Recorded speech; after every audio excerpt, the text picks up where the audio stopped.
Hello guys, welcome to another episode of 4 Vlogs. I'm your host Vivek and दादा भी side में बैठे हैं.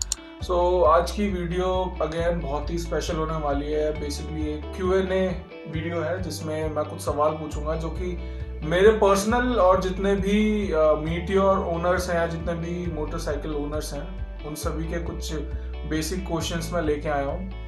सो वीडियो शुरू करते हैं और उससे पहले जिन्होंने अभी तक लाइक सब्सक्राइब नहीं किया वो प्लीज चैनल को सब्सक्राइब कर दो गाइस. एक छोटा सा लाल बटन ही तो है. जैसे जैसे हमारा परिवार बड़ा होता जाएगा वैसे वैसे और ज़्यादा मज़ा आएगा. तो प्लीज़ चैनल को सब्सक्राइब कीजिए. वीडियो अच्छी लगे तो लाइक और शेयर ज़रूर कीजिएगा. तो आइए शुरू करते हैं.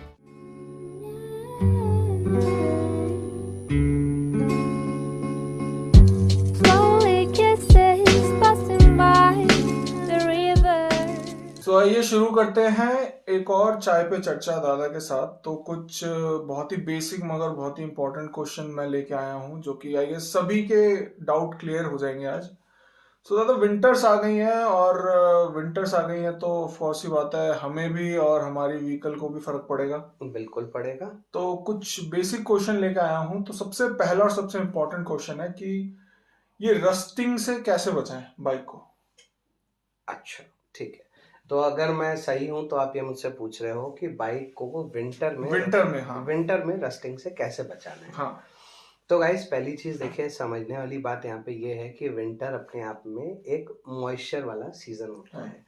यहाँ पे एयर में मॉइस्चर बहुत ज्यादा होता है एज कम्पेयर टू. अब अगर रेनी सीजन की बात करें तो जैसे रेनी सीजन में बहुत ज़्यादा मॉइस्चर होता है उसी तरीके से सेम है विंटर में भी बहुत ज़्यादा मॉइस्चर होता है एयर में, जिसकी वजह से हमारी गाड़ी के पार्ट्स की रस्टिंग शुरू होती है. बिल्कुल ठीक है.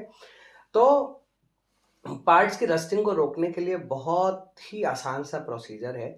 नंबर 1, आप अपनी गाड़ी को रात में, दिन में नहीं, क्योंकि दिन में तो धूप होती है तो इतनी ज़्यादा मॉइस्चर नहीं होता है, नमी हवा में नहीं होती है. लेकिन अगर मैं रात की बात करूं तो रात में आप अपनी गाड़ी को किसी शेड के नीचे खड़ा करें. मैं ये नहीं कहता कि हर किसी के पास में क्लोज्ड पार्किंग होगी या अपार्टमेंट पार्किंग है. भाई बहुत से लोग हैं जिनके इंडिपेंडेंट हाउसेस भी हैं. मतलब इंडिपेंडेंट हाउसेस में क्लोज पार्किंग तो नहीं हो सकती लेकिन शेड के नीचे पार्किंग जरूर हो सकती है. तो कोशिश कीजिए कि आप ओपन एयर के नीचे अपनी गाड़ी को पार्क मत कीजिए. किसी शेड के नीचे पार्क कीजिए. छत हो, टीन हो, कुछ भी हो, उसके नीचे पार्क कीजिए. उसका बेनिफिट आपको यहाँ पे ये मिलेगा कि देखिए होता क्या है, सर्दियों में गिरती है ओस. ओस जो होती है वो कुछ नहीं होती है, कंडेंस वाटर ड्रॉपलेट्स होते हैं जो गिरते हैं. तो यानी कि अगर आपकी गाड़ी खुले में खड़ी है तो उसके ऊपर ओस जम रही है, यानी कि डायरेक्टली आप उसको वाटर में ही खड़ा कर रहे हैं एक तरीके से. तो अगर आप अपनी बाइक को किसी भी क्लोज जगह पे या फिर शेडेड जगह खड़ा करते हैं तो डायरेक्ट ओस नहीं गिरेगी. तो उसका बेनिफिट आपको ये मिलता है कि आपकी गाड़ी के ऊपर रस्टिंग जो है वो कम हो जाएगी. एटलीस्ट 50%, कम से कम 50% रस्टिंग का फर्क आपको यहाँ देखने को मिल जाएगा. और जो बचे 50% है उसके लिए आपको सिर्फ ये करना है कि एवरी 10 to 15 डेज में आप अपनी गाड़ी को एक बार वैक्स कीजिए. और वैक्स करने के बाद धूप में वैक्स को अच्छे से सुखा दीजिए. तो क्या होता है, वैक्स जो होता है आपके पेंट के ऊपर, आपके पार्ट्स के ऊपर में एक प्रोटेक्टिव लेयर की तरह काम करता है. तो अगर आपकी गाड़ी पे कहीं पे पानी भी लगा रह जाता है या फॉर दैट मैटर जब तक सर्दियां हैं तब तक कम से कम इस काम को जरूर कीजिए. तो अगर आप अपनी बाइक को रेगुलरली वैक्स करते रहेंगे तो आपकी गाड़ी में रस्टिंग की प्रॉब्लम एटलीस्ट 85 to 90% नहीं आएगी. 10% रस्टिंग तो देखिए आएगी क्योंकि वो एक नेचुरल प्रोसेस है. क्योंकि देखिए मेटल है, उसको कहीं ना कहीं से अब आप मैं ये नहीं कह सकता कि आप टंकी के नीचे जाके चैसी के ऊपर भी लगा के आ जाएंगे तो नहीं पहुंचेगा वहां तक आप. तो जहां जहां पॉसिबल है वहां पे आप वैक्स कीजिए गाड़ी को, जिससे कि गाड़ी प्रोटेक्टेड रहे. अब ये तो हो गया जिनकी ग्लॉसी फिनिश गाड़ियां हैं. अच्छा, इसमें भी है अलग अलग. हाँ जी बिल्कुल है. अब देखिए जिनकी ग्लॉस फिनिश गाड़ी है जैसे कि सुपरनोवा मीटियोर है, उनके लिए तो ठीक है, फायरबॉल है उनके लिए तो ठीक है, लेकिन अब जो स्टेलर ब्लैक वाले हैं, जो स्टेल्थ ब्लैक वाले हैं, जो गनमेटल ग्रे वाले हैं, वो क्या कर सकते हैं गाइस? अनफॉर्चुनेटली एक तो पहली चीज, मैट पेंट जो होता है वो पहले ही थोड़ा सा कमजोर होता है as compare to the regular gloss paint, क्योंकि उसके ऊपर हार्डनिंग कोटिंग नहीं होती है क्लियर की, और इसके साथ साथ हमारे पास कोई पॉलिश भी अवेलेबल नहीं होती है जिससे कि आप इसके ऊपर एक प्रोटेक्टिव लेयर रख सके।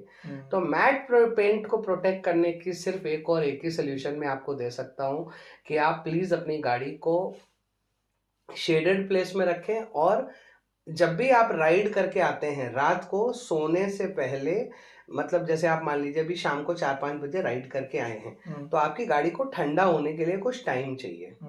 ठंडा होने के लिए कितना टाइम चाहिए? तकरीबन 2 घंटे 3 घंटे कम से कम चाहिए गाड़ी को बिल्कुल ठंडा होने के लिए। तो अब होता क्या है, सर्दियों के टाइम पे जब गाड़ी ठंडी होती है, ठंडी कैसे होती है? जो आसपास की एयर होती है उसको उसके साथ टच में आने के बाद ठंडी होती है, तो उसमें क्या होता है कि वहां पे वाटर ड्रॉपलेट्स जमा हो जाते हैं। तो आप सिर्फ उसको पोंछ दीजिए, बस यही एक सलाह मैं आपको दे सकता हूँ। एक्चुअली मैं भी, आप जानते हैं कि हमारी रॉकी भी क्लासिक जो है वो स्टेल्थ ब्लैक मैट कलर की है, तो ये प्रॉब्लम हम उसके साथ भी फेस करते हैं, but the only solution is कि आप उसको राइड से आने के बाद एक बार पोंछ दीजिए सर्दियों में शाम को, जिससे कि उसके ऊपर और ज्यादा प्रोटेक्शन बना रहे। क्योंकि डायरेक्टली वाटर अगर मान लीजिए देखिए ठंडी होगी तो पानी तो जमा हो गई, बाहर ठंडा है मौसम, आपकी गाड़ी गर्म चल के आई है, रुकेगी तो उसके ऊपर पानी जमा होगा, तो वहां पे वो रस्टिंग क्रिएट करेगा।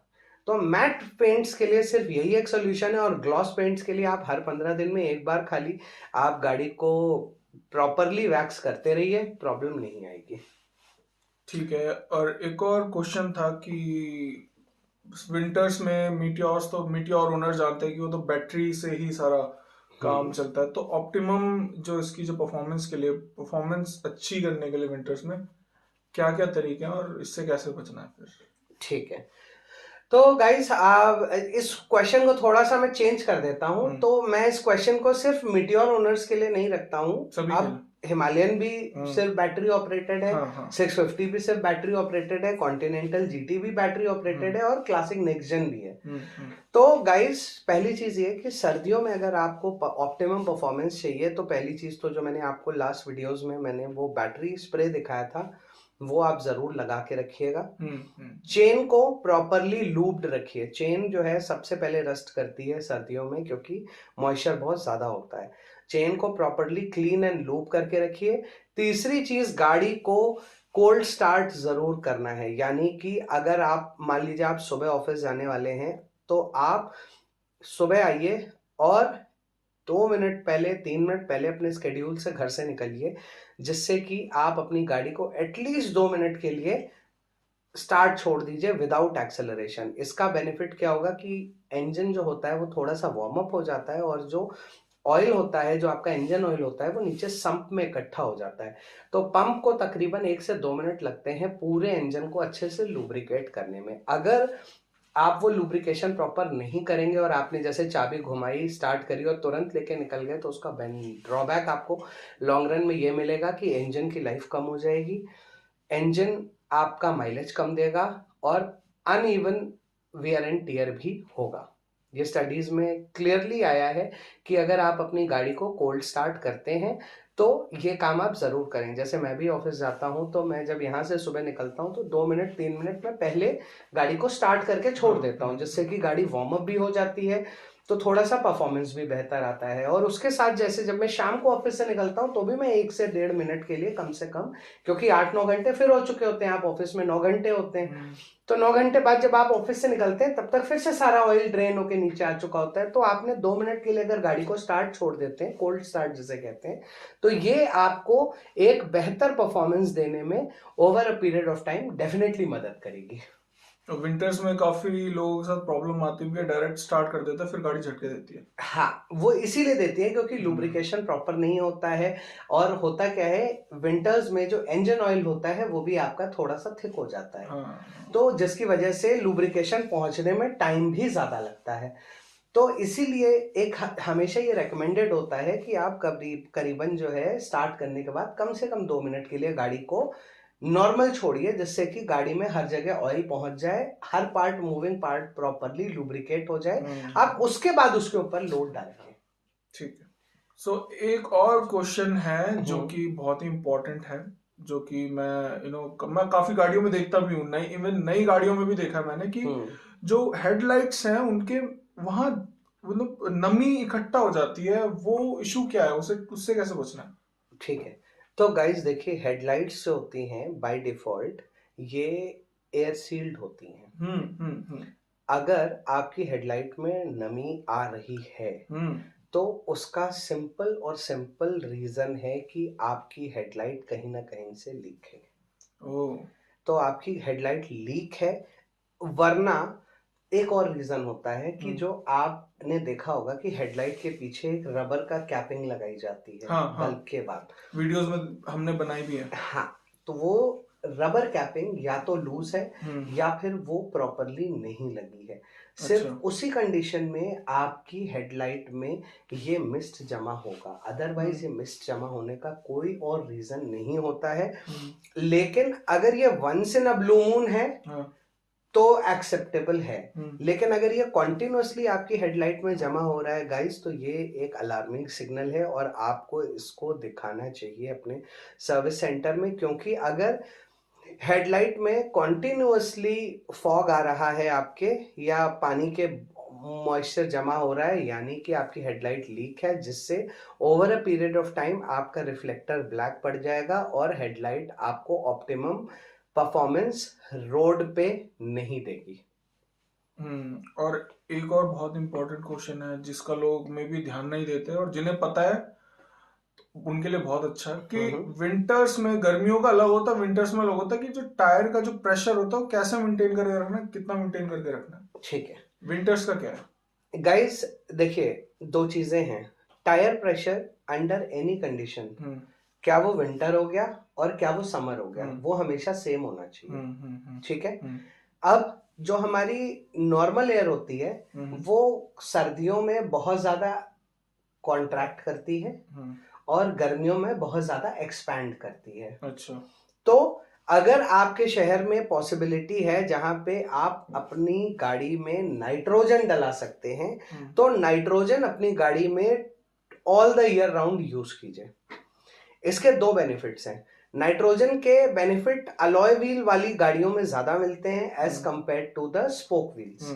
क्यों स्पोक व्हील्स में कम मिलते हैं? क्योंकि देखिए, स्पोक व्हील्स में अंदर होती है ट्यूब होती है रबर, तो रबर के अंदर अगर मॉइस्चर है भी तो कोई खास फर्क नहीं पड़ता है। लेकिन अलॉय व्हील में अंदर होता है मेटल, और मेटल के साथ ऊपर होता है टायर, और इस टायर के अंदर होती हैं बेल्टेड स्टील बेल्ट्स। तो अगर आप अपनी गाड़ी में एयर रखते हैं सर्दियों में, मॉइस्चर की वजह से अलॉय व्हील और टायर के इंटरनल्स में मॉइस्चर की संभावनाएं, रस्टिंग की संभावनाएं बढ़ जाती हैं। लेकिन अगर आप नाइट्रोजन अपनी गाड़ी में परमानेंटली यूज करते हैं तो आपको रस्टिंग की संभावनाओं से बिल्कुल मुक्ति मिल जाएगी, क्योंकि नाइट्रोजन 98% प्योर होती है, मॉइस्चर फ्री होती है। नंबर 2, माइलेज बढ़ जाएगा। नंबर 3, ये रेगुलर एयर से हल्की होती है, तो आपकी गाड़ी का वेट भी तकरीबन 500 ग्राम से 800 ग्राम कम हो जाता है, जिससे कि मैनूवरिंग में आपको कहीं ना कहीं ये हेल्प करेगा। और definitely nitrogen is a better option than air as of today. तो अगर आप नाइट्रोजन यूज कर रहे हैं अपने टायर्स में तो ये ज्यादा बेहतर है, क्योंकि सर्दियों में एयर कॉन्ट्रैक्ट होती है और आपकी एयर कम होगी। जैसे गर्मियों में आपने देखा होगा, जब भी आप टायर का प्रेशर चेक कराओ तो 2 पॉइंट 3 पॉइंट ज्यादा निकलता है। क्यों? क्योंकि वो एयर जो है वो एक्सपैंड करती है चलते टाइम। नाइट्रोजन ना तो एक्सपैंड करती है ना कॉन्ट्रैक्ट करती है, बिल्कुल स्टेबल रहती है। और सिमिलरली सर्दियों में आपकी ये एयर जो है वो कम हो जाती है, जिसकी वजह से आपको इस तरीके की प्रॉब्लम देखने को मिल सकती है। तो आप नाइट्रोजन का अगर यूज करेंगे अपनी गाड़ी में तो आपको डेफिनेटली एक बेहतर परफॉर्मेंस ही मिलेगी in terms of air pressure. तो सबसे आखिरी क्वेश्चन और सबसे इम्पोर्टेंट, ये क्वेश्चन नहीं है, इसका सॉल्यूशन मैं दादा से पूछना चाहूंगा, क्योंकि विंटर्स में बहुत लोगों को ये प्रॉब्लम आती है, बैटरी की प्रॉब्लम। तो इनकेस अगर चलते चलते गाड़ी रुक जाए, बैटरी बंद पड़ जाए, तो दादा ऐसा कोई तरीका बताओ जिससे कि सबको हेल्प हो जाए, गाड़ी स्टार्ट कर पाए हर कोई।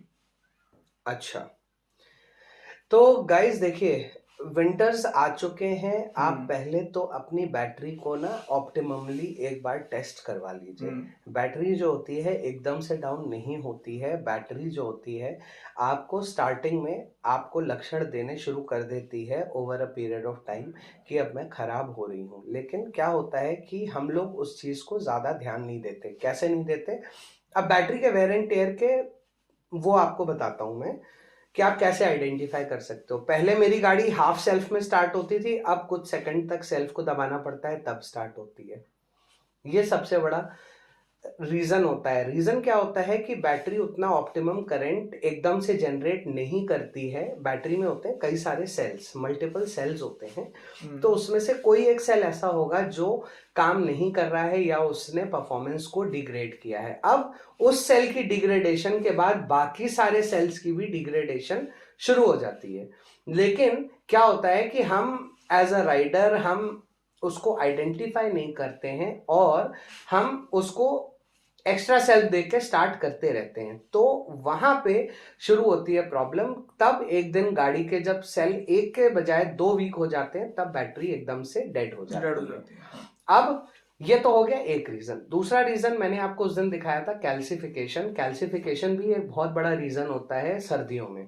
आपको बहुत ज्यादा देखने को मिलेगा कि बैटरियां सर्दियों में ही खराब होती हैं, ज्यादातर गर्मियों में खराब कम होती हैं। बहुत ज्यादा ये आप नोटिस करिएगा, सर्दियों में ही आपको ज्यादा दिक्कत आएगी, गर्मियों में दिक्कत कम आती है। दूसरी चीज, बैटरी भी आजकल 2 टाइप की आती हैं। एक आती है मेंटेनेंस फ्री और दूसरी आती है लेड एसिड बैटरी, यानी कि जिसमें पानी पड़ता है। गाइस, पहली चीज तो आपको ये समझने की जरूरत है, दुनिया में मेंटेनेंस फ्री नाम की कोई चीज नहीं होती है। कोई बैटरी मेंटेनेंस फ्री नहीं होती है। हर बैटरी के अंदर पानी पड़ता है। मेंटेनेंस फ्री बैटरी में क्या एक अलग सी टेक्नोलॉजी यूज की जाती है, वो ये है कि उसमें पानी के साथ साथ एक जेल डाला जाता है। वो जेल जो होता है ओवर अ पीरियड ऑफ साल, 2 साल, 3 साल तक लुब्रिकेशन को बना के रखता है, करंट यानी कि इलेक्ट्रोलाइट को बना के रखता है, जिसकी वजह से हमें लगता है कि वो मेंटेनेंस फ्री बैटरी है।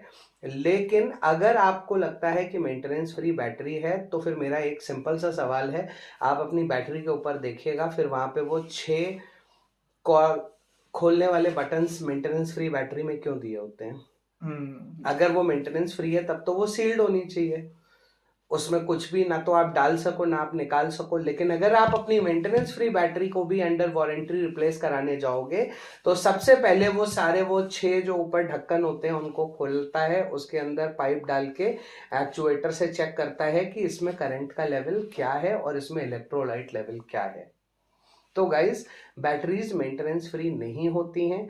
अगर आप इनमें रेगुलरली, आप खुद मत कीजिए क्योंकि ये इट कुड बी डेंजरस, अगर आपके ऊपर एसिड वगैरह गिर जाता है तो आप अपने बैटरी वाले के पास जाइए और आप उसको बोल दीजिए कि इसमें पानी डाल दो, वो डाल देंगे। और इस तरीके से आप अपनी बैटरी की लाइफ बढ़ा सकते हैं। ट्रस्ट मी, मैं आपको दिखा सकता हूँ रियल टाइम बेसिस पे on a live camera maintenance free battery और उसके अंदर पानी होता है। तो ये एक बहुत बड़ा मिथ है कि बैटरीज मेंटेनेंस फ्री होती है। कोई बैटरी मेंटेनेंस फ्री नहीं होती है। सिर्फ लिथियम आयन बैटरी जो कि आजकल कार्स में आती है, जो कि इलेक्ट्रिक कार्स में, सिर्फ वो मेंटेनेंस फ्री होती है। उसको आप नहीं छेड़ सकते क्योंकि उसके अंदर लेड, एसिड, इलेक्ट्रोलाइट, इन सब चीजों का कोई काम नहीं होता है। तो अपनी बैटरी को चेक करवाइए, वोल्ट मीटर से पहले चेक करवाइए, देखिए कोई कैल्सिफिकेशन तो नहीं आ रहा है, और उसके बाद अगर आपकी बैटरी में कोई इश्यूज है तो आप इसको बिल्कुल चेकआउट कराइए, जिससे आपको एक ऑप्टिमम परफॉर्मेंस मिले। एक बेहतरीन परफॉर्मेंस के साथ साथ आपकी बैटरी की लाइफ भी बनी रहे। तो और कोई सवाल विवेक जी? जी, बस ये जो बेसिक सवाल थे, जो विंटर्स आने वाली हैं, तो जितने भी बाइक ओनर्स हैं उन सभी के लिए आई होप ये काफी इंफॉर्मेटिव वीडियो रहेगी। सो विद दिस नोट, उम्मीद करता हूं कि आपको ये वीडियो अच्छी लगी होगी। अगर ये वीडियो अच्छी लगी हो तो लाइक और शेयर जरूर कीजिएगा। So with this note, this is me Nitin and Vivek signing off from 4 vlogs for the day. मिलेंगे आपसे बहुत जल्दी एक और नए व्लॉग में। Till then, stay tuned, stay safe, stay secured. Good bye.